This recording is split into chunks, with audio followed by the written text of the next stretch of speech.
20살부터 학원 이렇게 교육을 했어요. 강사 시절에 특목고 막 엄청 보내고 국어 엄청 가르치고 막 논술 가르치고 막 그러고 있는데 온 가족이 다큐를 보고 있었어요.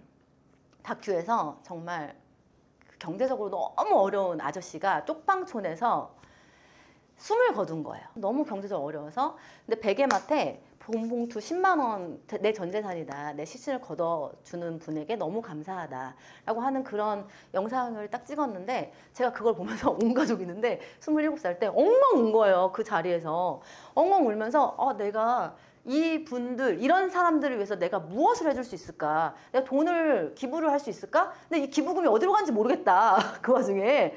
그래가지고 내가 의사면 뭐 어려운 거라도 고쳐주고 병이라도 고쳐줄 텐데 그것도 안 되고, 내가 국회의원이라고 한다면 뭐 법이라도 뭐 할 텐데 나는 뭘 할 수 있지? 나 할 수 있는 게 하나도 없어. 세상을 바뀔 수 있는 게 하나도 없어. 라는 생각에 더 서러웠어요, 어머니. 근데 누구나 하나의 그 계기가 있잖아요. 전 이게 계기였어요. 근데 그때 제가 딱 떠올랐던 게, 난 강사야. 그러면 나는 아이들을 가르치는 선생이잖아. 그러면 나는 강사로서 그런 아이들을 만들면 돼. 그렇지. 이 세상에 우뚝 설 수 있는 아이들을 만들면 돼. 저의 목표가 완전 그때 그거였어요. 세상에 우뚝 설 수 있는, 아무런 힘을 받지 않더라도, 엄마 아빠가 없더라도, 누군가의 도움을 받지 않더라도 내가 경제적으로든 어떤 가치를 제공하면서 그거에 대한 보상을 받을 수 있는 그 힘을 기를 수 있는 아이들로 만들자라고 해서 너무 불타올라가지고, 그래서 제가 동사무소를 찾아갔어요. 동사무소를 찾아갔어요. 제가 이러이러한데 너무 도와주고 싶다. 경제적으로 어려운 친구가 있느냐. 알겠다. 연락처 남겨놓고 가라. 고맙다. 연락이 없어요. 어쨌든 내가 그 능력을 기르는데 도움을 줘야 되겠다는 생각을 가지면서, 전국에 이런 힘이 필요한 사람들, 정말 그게 저의 꿈이었어요. 그게 목표였어요, 강사 시절에. 그래서 내가 학원을 설립하고 그 다음에 온라인으로 지금 하는 이유가 그거고, 똑같은 논술 수업인데 세모의 수업 지금 들으시잖아요. 세모의 수업 들었는데 똑같은 논술 수업인데 다르잖아요. 이 사고하는 힘을 길러주고 인문학을 읽게 해주고 생각을 하게 해주고 새 이슈를 알게 하고, 그런 이유가 그 배경이 있었어요. 그래서 그게 저의 목표이고 그게 저의 꿈이었고, 그걸 위해서 지금도 달리고 있어요. 어머니 아버님들도 지금 사업이라든지 뭔가 일을 하실 텐데 현타가 올 때가 가끔 있으실 거예요. 내가 왜 이러고 살지? 근데 저는 생각을 해요. 그냥 돈 벌려고 하는 게 아니에요. 나의 이런 생각을 펼치는 게 내 삶이구나. 그래서 솔직히 말씀드릴까요? 다 많잖아요, 대형 학원들. 그런 학원에서 90점 몇 명 이상, 90점 되게 잘 받게 해주고 그러면 우리 많이들 오잖아요. 근데 여기는요 그런 학원이 아니어서 약간 뭐랄까, 비주류는 아니지만 뭐랄까 좀 더 달라요. 좀 남달라요. 그래서 대중적이진 않았다, 옛날부터. 근데 그 대중적이지 않은 길을 계속 갈 수 있었던 이유가 바로 이거예요. 그래서 저는 이 길을 밀어붙이고 있고, 우리 아이들이 고등학교 가서 강의를 안 듣더라도, 왜 강의를 들어야 돼요? 왜 유명한 선생님의 강의를 꼭 들어야만 해요? 자기가 할 수도 있잖아요. 근데 저는 그런 힘을 기르기 위해서 어렸을 때부터 나 없어도 되게끔 하는 교육을, 국어 분석법을 알려줬던 거예요. 보통 보시면 분석을 선생님들이 하잖아요. 아이들은 분석 안 하고 받아 적잖아요. 왜 분석하는 걸 안 알려주는데요, 선생님들은? 그럼 분석하는 거 알려주면 얘가 할 수 있잖아요. 근데 왜 내 방식이, 내 강의를 들어야만 얘가 잘하게끔 만드냐고요. 근데 진짜는 본질은 분석하는 방법을 알려주면 된다. 그래서 본인의 힘을 길러야 된다. 학원에 가서 선생님의 강의를 열심히 듣는 게 아니라 본인이 열심히 분석할 수 있게끔 하는 학원을 가야 된다. 그래서 제가 완전한 시크릿 분석법이라고 해서 그런 수업을, 이제 강의가 아니라 이제 다수를 대상으로 하는 시크릿 원장 수업이 있는데, 거기서는 진도를 하나도 안 나가고 그 다음에 수업을 해주지 않고요, 이 아이가 문제 푸는 그 과정, 머리에 쓰는 그 과정만 코칭을 해줘요. 그 보이지 않는 걸 보는 거죠. 그랬을 때 어떤 친구는요 너무 좋다라고 표현을 해요. 근데 그 분석법 시크릿 수업을 처음 듣고 뛰쳐나가는 친구들도 있어요. 왜냐?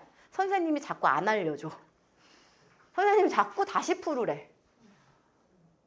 근데 풀어야 돼요. 애들이요, 처음에 풀고 문제 풀었을 때 2개가 틀리고 2개 맞잖아요. 근데 다시 풀면요 2개가 맞아요. 맞죠?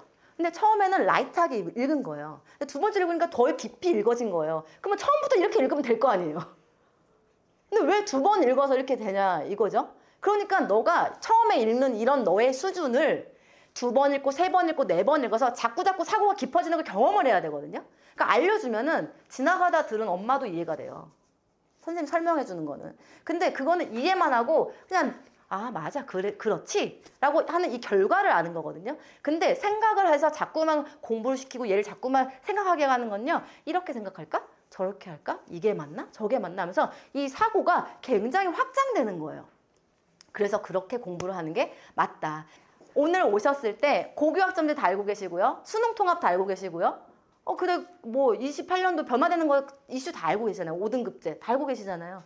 근데 그런 거 듣는 게 목적이 아니라 박경이라는 사람이 도대체 어떤 식으로 끌고 가고 어떤 결과가 나오고 어떤 방향으로 가는지를 아시는 게 오늘 첫 이런 설명에서는 되게 중요한 것 같다.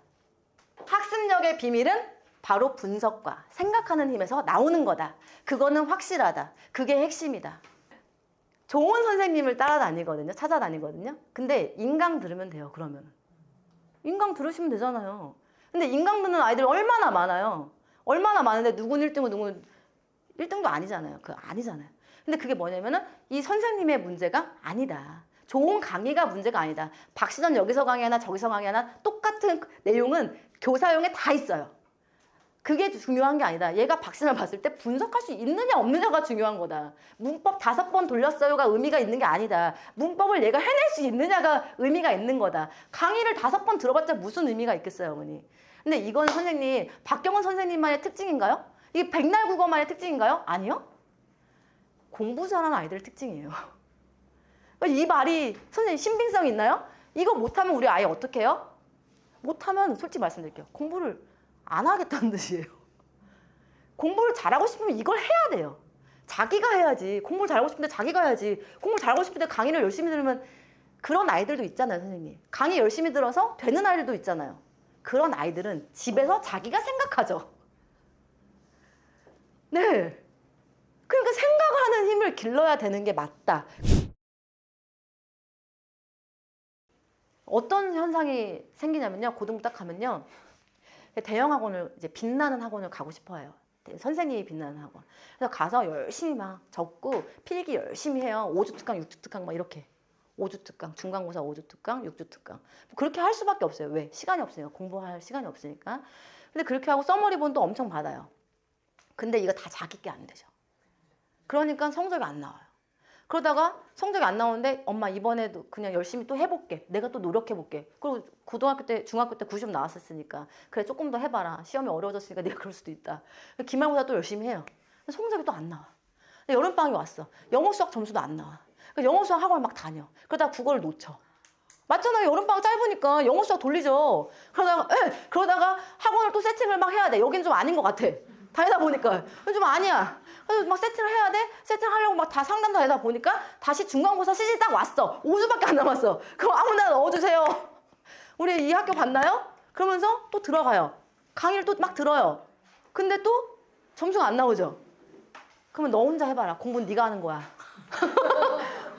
공부는 너가 하는 거야.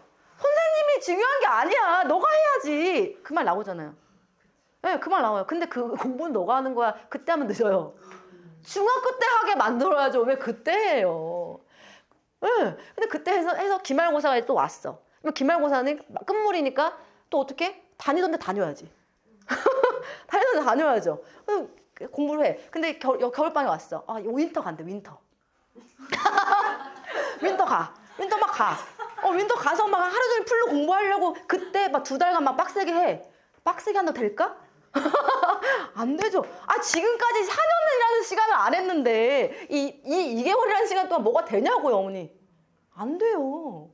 근데 그런 기대감에 그래 우리 딸은 뭐 할 수 있어. 좀만 널 믿어볼게. 그럼 우리 아이를 믿습니다. 근데 2학년 때부터 이제 믿지 못하는 때가 와요. 2학년 때부터 엄마가 화가 나. 화나. 3학년 때까지도 좀 여유로웠어. 3학년 때까지 여유로워. 3학년 때까지 웃어요. 웃어요. 근데 고1 올라가서 짜증이 나서 화가 나요. 화가. 네. 근데 2학년 되면은 약간 체념이 같이 와. 아시죠? 체념 같이 와. 네. 그래서 거기를 와서 그래 네가 해라. 네가 마음대로 해라. 그게 와요. 그러면 그때 와서 뭐해? 저한테 다시 와요. 선생님 어떡하죠? 얘가 지금 학원 다니는데 자기 건 되지 않고 자꾸만 겉돌아요. 뭐가 안 돼요. 어머니 제가 그때 이렇게 하라 했잖아요. 그래서 이상하게 여기는 상담받고 한둘 다 다니다가 다시 몇 년 뒤에 오시더라. 그래도 첫째를 보내다가 빛나는 선생님 빛나는 곳에 갈래? 내가 빛나는 것보다 선생님 빛나는 게 좋아. 이렇게 가다가 다시 돌아와요. 네. 그래서 그거를 어머님께서 그 엄마가 잘 알아야 돼. 엄마가 잘 알아야 그 가이드를 해줄 수 있어요. 근데 엄마가 흔들리죠? 엄마 그 교육 방향성이 흔들리지? 그러면 이 아이가 가자는 대로 가져요. 그래서 엄마가 딱 뚝심을 갖고 이거야. 너 이렇게 공부해야 돼. 라고 확신이 있어야 너 이게 공부해야 되니까 네가 하는 게 맞아. 그래서 그런 쪽을 자꾸 보내셔야 돼요. 애기가 수학 싫다고 해서 수학학원 안 보내시지 않잖아요. 분석하기 싫다고 해서 분석 안 하면 안 되는 거예요.